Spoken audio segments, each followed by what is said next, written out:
구주 예수 의지함이 심히 기쁜 일일세. 사랑의 하나님, 오늘도 우리의 찬송은 이렇게 기쁨으로 가득합니다.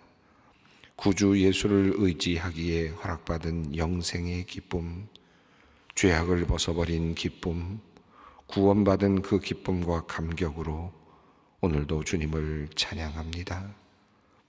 우리의 이 믿음이 날이 갈수록 더욱 깊어지고 더 많은 증거로 쌓여가게 하여 주시옵소서. 하나님, 때로는 맑지만 때로는 탁한 공기를 마시고, 때로는 밝고 환하지만 때로는 어두운 길을 가야 하는 우리의 인생길을 오늘도 주님께 의탁합니다. 혹시나 고통과 슬픔 가운데 서 있으면 주님께서 우리의 마음을 위로하여 주시옵소서. 시리에 빠져 있을 때면 주님께서 우리의 손을 강하게 붙잡아 주시옵소서. 근심과 의심의 구름이 우리의 앞을 가리고 있을 때면 주님께서 강한 성령의 바람으로 모든 막막한 구름을 흩어주시고, 두려움과 공포의 어둠이 엄습할 때면 밝은 주님의 빛으로 그 어둠을 몰아내어 주시옵소서. 그리하여 우리의 오늘이 상쾌한 봄날 같게 하여 주시옵소서. 호국 보훈의 달인 6월 첫 주를 보내며 우리나라를 지금까지 인도하여 주신 하나님의 은혜를 다시 기억합니다. 또한 이 나라의 자유와 평화를 위해 목숨을 바친 순국 선열들을, 그 헌신을 기억합니다. 하나님, 오늘 우리가 누리는 이 자유와 평화는 결코 쉽게 얻어진 것이 아님을 늘 기억해 하여 주시옵소서.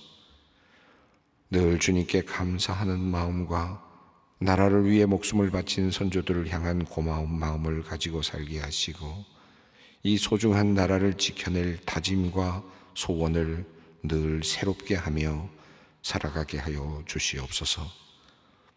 하나님, 최근 한반도에는 북한의 남북 군사 합의 전면 효력 정지 선언과 함께 군사 경계선에서의 긴장감이 고조되고 있습니다. 하나님, 더 이상 이 땅이 전쟁으로 고통받지 않기를 원하오니 전쟁의 기운이 사라지게 하시고 남과 북이 평화의 길을 모색하게 하여 주시옵소서. 정치 지도자들에게 민족을 사랑하는 마음 주시고 백성을 긍휼히 여기는 마음을 주시옵소서. 그리하여 헛된 야망이나 잘못된 판단으로 이 땅의 백성이 고통의 자리로 내몰리지 않도록 주님 도와 주시옵소서. 특별히 지금 이 시간에도 나라와 영토를 지키는 대한민국의 육해 공군을 주님께서 기억하여 주시기를 기도합니다. 군 장성에서부터 모든 사병에 이르기까지 나라 사랑하는 마음으로 하나가 되게 하시고, 국민을 지켜내고 영토를 방위하려는 열망으로 충천케 하여 주시옵소서. 군 복무 중인 우리의 자녀들과 소망의 젊은 청년들을 주님께서 늘 살펴주시고 복무 기간 동안 안전하게 보호하여 주시옵소서. 영과 육이 강건하여 주고 신앙도 더욱 깊어지는 우리의 소망의 청년들이 되게 하여 주시옵소서. 하나님, 어제 우리는 환경의 날을 보냈습니다. 주님께서 창조하신 피조 세계를 잘 다스리도록 우리를 부르시고 청지기의 사명을 맡겨주셨지만 기후의 위기를 경험하며 하나님 앞에 머리를 들 수가 없습니다. 하나님, 우리의 이기심과 어리석음을 용서하여 주시고 우리의 무관심과 교만을 불쌍히 여겨 주시옵소서. 온 인류가 주님께서 우리에게 맡기신 거룩한 사명을 다시 깨닫게 하여 주시옵소서. 환경의 보호를 위해 긴급하게 실행할 대책들을 세우게 하시고 모든 인류가 한 마음으로 이 일에 결단케 하여 주시옵소서. 무엇보다도 이 모든 일에 우리가 주인의 마음과 책임감으로 설선하며 나서게 하여 주시옵소서. 그리하여 우리가 우리의 미래 세대에게 깨끗하고 행복한 세상을 물려주게 하여 주시옵소서. 은혜로우신 하나님, 소망교회 교회학교를 위해 기도합니다. 매주일 하나님께서 보내신 어린 영혼들을 주님께로 인도하고 주님의 말씀으로 양육하는 교회학교 교사들을 축복하여 주시옵소서.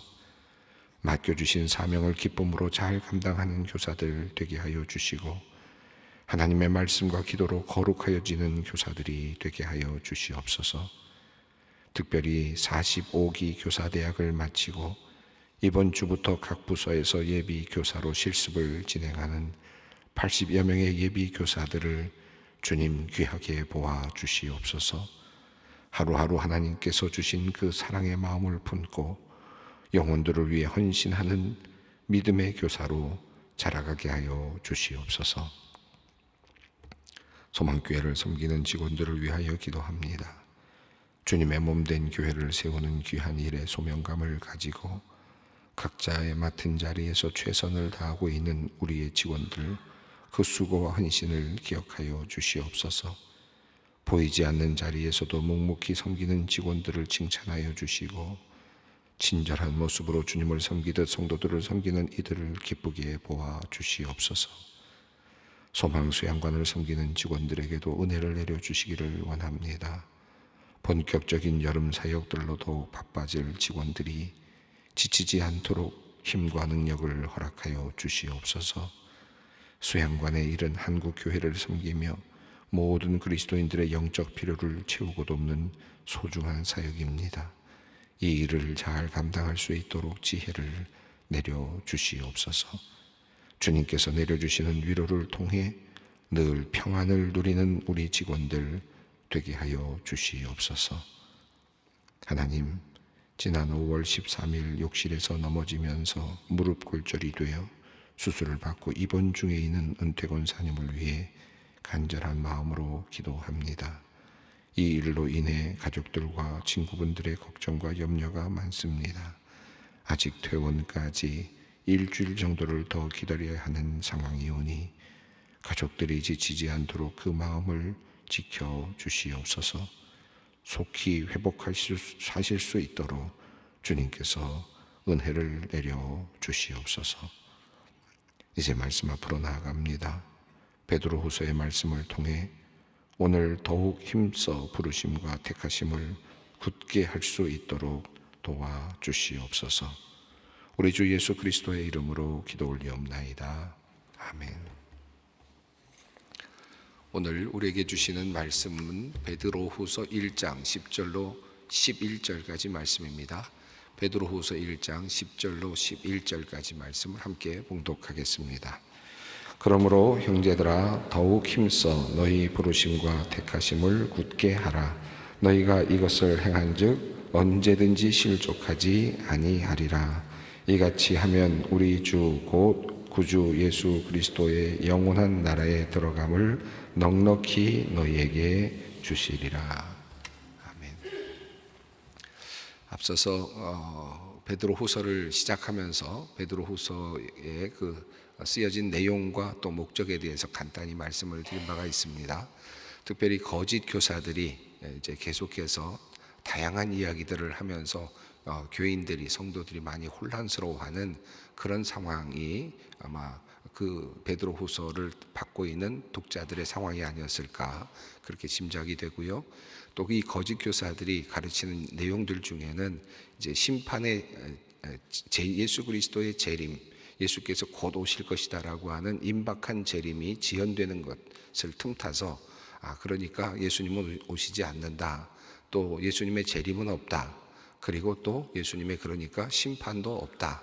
그러니까 이것은 우리가 지금까지 잘못 알고 있었던 것이다 라고 하는 그러한 또 교훈들이 계속해서 거짓 교훈들이 성도들의 마음을 흔들어 놓고 있었다 라고 하는 말씀을 드렸습니다. 자, 이런 상황 속에서 이제 베드로후서가 이제 이렇게 쓰여지고 있는데 특별히 우리가 처음부터 중요한 한 단어를 말씀드렸습니다. 예수 그리스도를 알므로 안다라고 하는 표현들이 계속해서 나오고 있다라는 말씀을 드렸는데 하나님에 대한 지식이 중요하다. 하나님에 대하여 아는 것이 중요하다. 이렇게 흔들리고 있을 때 분명한 하나님의 지식을 가지고 있어야 된다라고 하는 관점을 이어가고 있습니다. 그래서 우리가 결국은 어떻게 하느냐, 마지막에 하나님의 영원한 나라에 결국은 들어가야 한다라고 하는 이 말씀을 이어가고 있는데요. 오늘 베드로후서 1장 10절부터 11절 말씀은 아주 짧은 말씀이죠. 짧은 말씀인데 마지막에 이렇게 되어 있습니다. 11절을 먼저 읽겠습니다. 이같이 하면 우리 주 곧 구주 예수 그리스도의 영원한 나라에 들어감을 넉넉히 너희에게 주시리라. 예수 그리스도의 영원한 나라에 들어감을 넉넉히 너희에게 주신다. 이 말을 조금 간단하게 표현하면 너희가 하나님 예수님께서 마련하신 그 영원한 나라에 들어가게 된다라고 하는 말씀이죠. 이거 영원한 나라에 마침내 들어가게 된다. 이 말씀은 앞서 전제적으로 말씀드렸던 더 이상 심판이 없고 더 이상 어떤 그런 것이 없다. 그것은 그저 인간이 만들어 고안해낸 하나의 이야기에 불과하다. 이 세상을 그저 즐기고 그리고 쾌락적인 그런 삶을 통해서 그저 최대한 행복하게 이 세상을 살아가는 것이 가장 좋은 지혜다라고 말하고 있는 그런 철학자들 또는 그 당시에 그런 그 사상 체계들, 그런 체계들이 거짓 교사들의 어떤 이야기와 맞물리면서 기독교 안에도 스며들어와 있었던 것인데, 여기에 대해서 그렇지 않다. 영원한 하나님의 나라, 예수 그리스도께서 마련하신 그 영원한 나라에 너희가 들어가는 것이다. 이 사실이 분명하다라는 사실을 우리에게 말씀하고 있습니다. 그러니까 이 11절 말씀이 앞에 있는 모든 것들의 결과라고도 할 수 있겠습니다. 그리고 또 당면한 베드로 후서를 지금 받고 읽고 있는 사람들에게 매우 중요한 그러한 하나의 그런 주제라고도 할 수 있겠습니다. 우리가 하나님의 영원한 나라에 과연 들어가는가, 아니면 이 땅에서의 삶이 그냥 마감되는 것이고 그저 이 땅에서 사는 것이 그저 하나의 인생일 뿐이고 더 이상은 뭐 생각할 것도 없고 의미도 없으니까 이 세상에서만 집중해야 된다라고 생각하는 그런 철학의 체계들이나 거짓 교사들의 어떤 그런 유혹들에 대해서 하나님의 나라, 영원한 나라에 우리가 들어가는 것이 우리 신앙의 여정이다. 이것을 보다 더 분명하게 하고 있다라고 말씀드릴 수 있겠습니다. 어제 귀한 본문을 우리가 읽었는데요. 근데 이 본문과 오늘 본문은 아주 밀접하게 연관되어 있습니다. 10절 말씀을 먼저 한번 읽어보겠습니다. 그러므로 형제들아 더욱 힘써 너희 부르심과 택하심을 굳게 하라. 너희가 이것을 행한즉 언제든지 실족하지 아니하리라. 이 10절에 있는 말씀이 앞서 있는 5절부터 9절 또 3, 4절부터 이어지는 이 내용들, 특별히 어제 읽었던 5절부터 이 9절 말씀을 아주 한마디로 한 문장으로 또 이렇게 요약하고 있는 그런 의미도 있습니다. 자, 여기 이렇게 되어 있습니다. 그러므로 형제들아 더욱 힘써라고 표현이 되어 있는데요. 여기서 더욱 힘쓰다라는 말은 스파우다조라는 단어가 사용이 되고 있는데 힘쓴다, 애쓴다라고 하는 그런 뜻이잖아요. 근데 이 똑같은 단어가 5절에 있습니다. 그러므로 너희가 더욱 힘써, 여기서도 스파우데라고 하는 단어, 같은 단어에서 유래한 그런 변형형입니다. 그러니까 여기도 힘쓴다, 더욱 힘쓴다라는 표현이 있어서 5절부터 이야기한 내용이 지금 10절에서 다시 한번 요약되고 있는, 그리고 이 말씀이 같은 내용이라는 사실을 우리에게 알려주고 있습니다. 자, 우리가 힘써야 될 것이 무언가, 우리 그리스도인들이 힘써야 되는 것이 뭔가, 더욱 힘써야 될 것이 뭔가.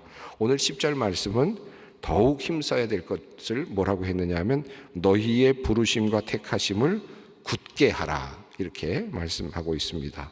너희 부르심과 택하심, 하나님께서 우리를 불러주신 것, 그리고 우리를 택하여 주신 것을 굳게 하라 라고 이렇게 컨펌하라 이렇게 되어 있습니다. 자, 이 말의 의미는 이런 것이죠. 우리가 어떤 초청이 왔을 때, 예를 들면 어느 결혼식에 초대를 받았습니다. 또는 어떤 연회에 초대를 받았습니다. 어떤 행사에 초대를 받았습니다. 당신은 이 행사에 초대가 되었습니다.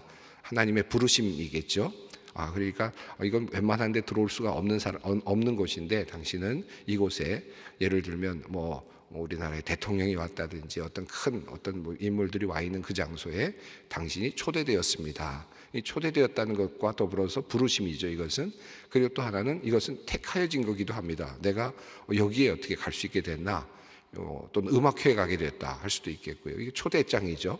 자, 초대하는 의미에서의 부르심, 불러주는 것은 그쪽에서 불러준 겁니다. 여기서는 하나님께서 우리를 부르신 것이죠. 그리고 택하여 주신 것도 하나님께서 택하여 주신 것입니다. 초대하는 쪽에서 택하여서 우리를 초대한 것이니까 부르심과 택하심이라는 면에서 보면 같은 의미도 있고 또 동일한 그런 한쪽에서의 어떤 행동이라고 할 수 있겠습니다.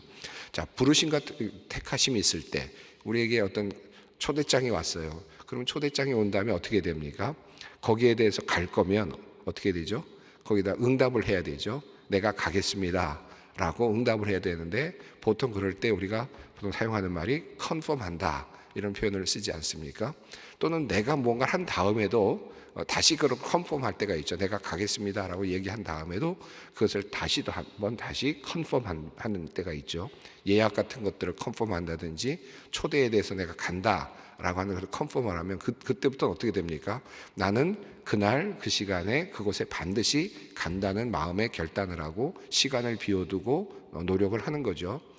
기정사실화 시키는 겁니다. 미래지만. 자, 이런 우리의 삶의 어떤 태도가 있는데, 여기 지금 나와 있는 이 말씀이 같은 맥락에서 이해를 하시면 좋겠습니다. 자, 하나님께서 우리를 부르셨습니다. 그리고 하나님께서 우리를 택하셨습니다. 그리고 우리에게 초대장이 왔습니다. 자, 내가 너희를 택하였다. 그리고 너를 부른다. 이제 너는 나의 백성이 되고 너는 나의 아들이 되고 딸이 될 것이다. 내가 너희를 구원하겠다. 하나님의 영원한 나라를 너희에게 선물로 주겠다. 예수 그리스도의 보혈을 통하여 너희가 나의 자녀가 되었다라고 하는 하나님의 초대장. 그리고 내가 영원한 나라에서 너를 이제 너희를 끌어서 영원한 나라에 들어가도록 하겠다라고 하는 이 부르심과 택하심. 자, 여기에 대해서 뭐라고 말하냐면 굳게 하라 이렇게 되어 있습니다. 이 굳게 하라는 말을 영어로 보시면 confirm 하라라고 되어 있고요. 이 같은 맥락에 있습니다. 그러니까 하나님께서 우리를 부르신 것에 대해서 우리는 또 컨펌을 해. 우리가 스스로 굳세게 해야 된다. 굳건하게 그것을 네라고 하고 완전히 붙잡는 거죠. 이 붙잡는 행위가 필요하다. 베드로전서 5장 10절, 베드로전서의 마지막 부분에서 이런 말씀을 하십니다. 모든 은혜의 하나님 곧 그리스도 안에서 너희를 부르사 자기 영광에 들어가게 하시니가 잠깐 고난을 당한 너희를 친히 온전케 하시며 굳건하게 하시며 강하게 하시며 털을 견고하게 하시리라. 베드로전서 5장 10절 말씀은 모든 것들의 어떤 뭐랄까요, 주체가 하나님이시다라는 것을 강하게 드러냅니다. 너희를 부르신 분이 너희를 온전하게 하시고 너희를 굳게 하시고 굳세게 하시고 강하게 하시고 털을 견고하게 하시리라. 사실은 이것이 우리의 믿음입니다. 우리가 뭘 하는 게 아니라 결과적으로 보면 하나님이 다 하시는 거다 하는 것은 분명합니다. 그래서 베드로전서 5장 10절은 하나님께서 너희를 부르시고 또 너희를 온전하게 하시고 굳건하게 하시고 완성하시는 것까지 하나님이 다 하신다. 그러니까 모든 것을 하나님이 다 해주신다라는 그런 의미이기도 합니다. 하나님의 부르심은 그러하다. 결국은 하나님의 열심히 이루신다는 거죠. 하나님께서 결국 우리를 만들어 가시면서 어떻게 해서든지 우리를 만들어 가셔서 결과적으로 우리를 온전케 하시고 굳건하게 하시고 강하게 하시고 털을 견고하게 하신다. 이게 하나님 중심의 어떤 우리의 고백이라고 할 수 있겠습니다. 자, 베드로전서 5장 10절에서 본다면, 그 관점에서 본다면 우리가 굳게 하는 것도 아니고 굳게 하는 것도 하나님이 하시는 거고 또 모든 온전케 하시는 것도 하나님이 하시는 거고 하나님의 주도권이 있습니다.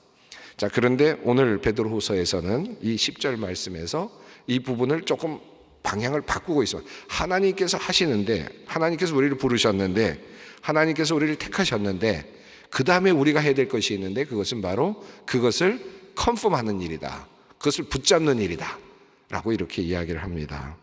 자, 이렇게 우리가 붙잡을 때, 그것을 우리 스스로가 그것을 컨펌할 때, 그것을 택하심과 부르심을 보다 더 굳건하게 내가 붙잡을 때 두 가지 결과가 나오는데, 하나는 언제든지 실족하지 않는다는 것이고요.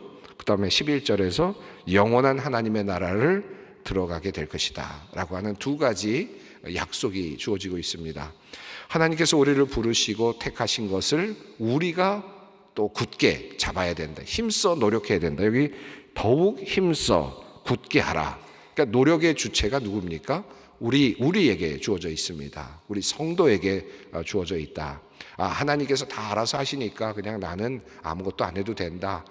내가 하고 싶은 대로 쾌락을 따라서 그저 하고 싶은 대로 마음이 원하는 대로 그저 마음껏 살아도 된다. 언젠가는 다 하시겠지. 교회도 안 나가도 되고 방탕해도 되고 언젠가는 하나님이 어거스틴도 부르셨고 다 했으니까 그러니까 하나님은 언젠가는 이루실 거야.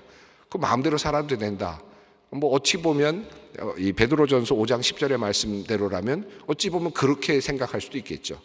그런데 여기서만 머물러서는 안 된다. 베드로서는 조금 더 다르게 보고 있습니다. 그렇다고 해서 그렇게 마냥 그렇게 방탕하게 마음대로 살아서도 되는 것이 아니라 하나님께서 우리를 부르시고 택하신 것에 대해서 너희가 반응을 해야 된다. 그 반응은 어떻게 하는 거냐? 그것은 너희가 그것을 굳게 잡는 것이다. 이렇게 이야기를 합니다.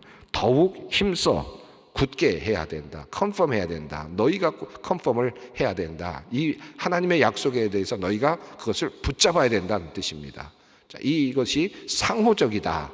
하나님께서는 마침내 이루어 가시지만, 그러니까 하나님께서 하시는 일은 마지막에 우리의 고백은요, 결국은 하나님께서 하셨습니다. 입니다만은 그러나 그렇다고 해서 우리의 노력이나 우리의 컨펌이, 우리들이 굳게 하는 노력이 아주 없는 것이 아니다. 우리가 반드시 그것에 대한 응답을 해야 한다는 것입니다. 자, 그러면 더욱 힘써 이렇게 부르심과 택하심을 굳게 하는 것은 무엇일까? 어떻게 굳게 하라는 말입니까? 택하심과 그리고 부르심을 굳게 컨펌하는 일은 무엇인가? 이미 앞서서 이야기를 한 겁니다. 이 앞에서 이야기한 내용을 다시 뒤에서 다시 재정의를 한 것이죠. 앞서서 뭐라고 그랬습니까? 5절에서 너희가 힘써 너희 믿음의 덕의 지식을, 지식의 절제를, 절제의 인내를, 인내의 경건을, 경건의 형제 우애를, 형제 우애의 사랑을 다하라. 결국 우리가 해야 될 일이 뭐냐? 우리가 힘써 컨펌해야 될 게 뭐냐 하면 바로 이렇게 살아가는 삶의 방식, 이렇게 살아가는 노력, 이것이 우리의 노력이 되어야 된다. 우선 믿는 자가 해야 될, 그리고 바라보고 그리고 그것을 추구해야 될 삶의 덕목이라고 할 수 있겠습니다. 그리스도인은 어떻게 살아야 되느냐? 믿음의 덕의 지식을, 지식의 절제를 쌓기 위해서 노력하며 살아야 된다. 자, 그런데 재밌게도 이 부분 보시면 어저께 우리가 봤습니다만, 자세하게 우리가 또 살펴봤습니다만은, 이 믿음의 덕의 지식이라고 하는 이 말씀을 보면 맨 앞과 뒤에 믿음이라는 게 있고요, 마지막에 사랑이 있습니다. 가장 중요한 기독교적인 덕목이고 우리가 신앙생활에 있어서 신앙의 여정에서 가장 필요한 그것이라고 할 수 있겠습니다. 이 세상적인 당시의 철학자들이 또는 헬라 철학자들이나 다양한 철학자들이 지혜자들이 먼저 놓았던 것은 덕이었습니다. 당시에 덕이라고 하는 것이 가장 중요한 인간의 밑출발점, 그러니까 모든 것을 출발점으로 보았던 반면에 우리 그리스도인들은 이 인간들이 보는 인간의 가장 중요한 것이 덕이라고 본다면 그것보다 더 먼저 있어야 될 것은 신앙의 여정에서는 앞서 믿음이 먼저 시작이 돼요. 믿음에서부터 출발해야 된다라는 것을 알려주고 있고요. 마지막의 결과는 보통 인간의 세상의 철학자들이 가지고 있는 그 마지막 결과물은 형제 사랑이죠. 인류의, 그죠?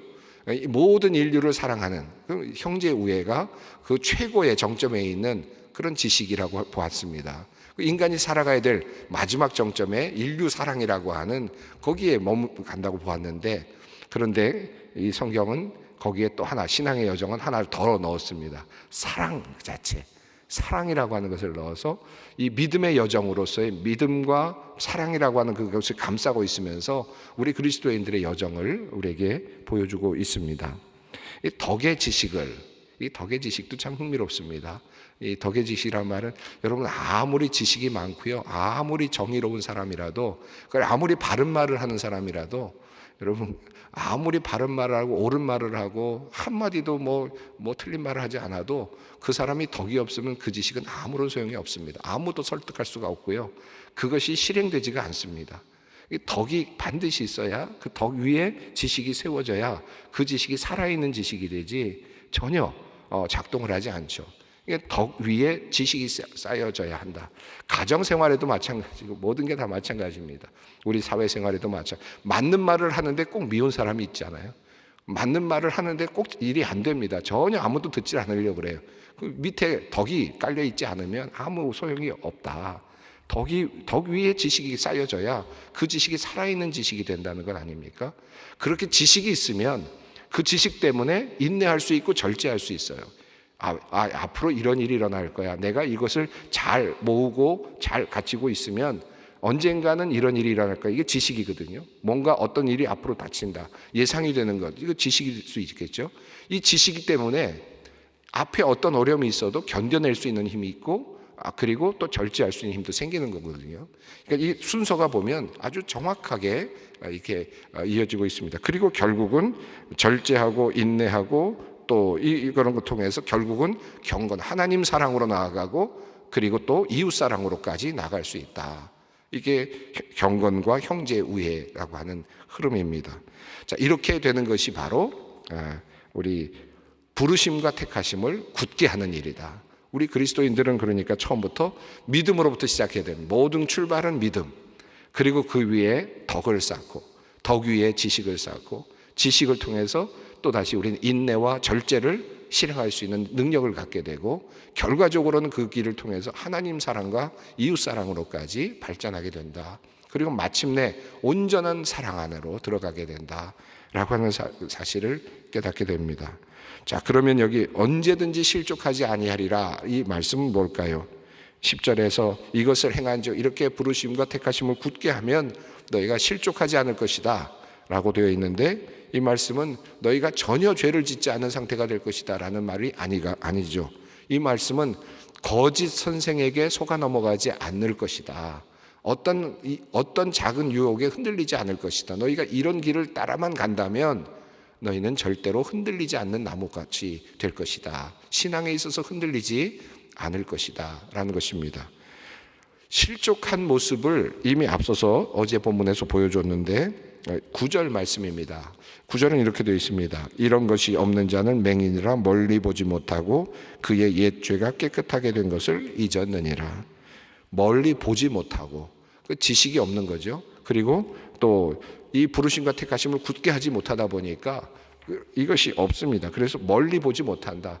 짧게만 보고 안다라고 조바심을 내고, 그저 없는 것 있으면 그냥 그렇게 불안해하고 두려워하는, 두려움 속에 있는 멀리 보지 못하는 그런 신앙.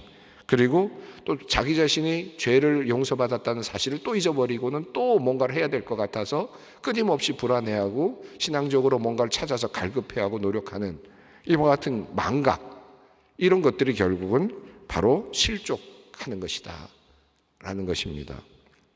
그러나 우리가 믿음을 가지고 덕을 쌓아가고 이러한 우리 주님의 길을 따라가는, 그래서 아름다운 열매를 찾아가는 사람들에게는 실족함이 없을 것이다. 어떤 일에도 흔들리지 않을 것이다. 왜? 내 안에 이미 확증이 있기 때문입니다. 온전한 하나님에 대한 지식이 작동하고 있고, 그것 때문에 우리에게는 이미 우리에는 인내하고 있고, 어떤 고난 속에서도 인내하고 절제할 수 있고, 그리고 우리는 사랑으로 나가고 있기 때문입니다.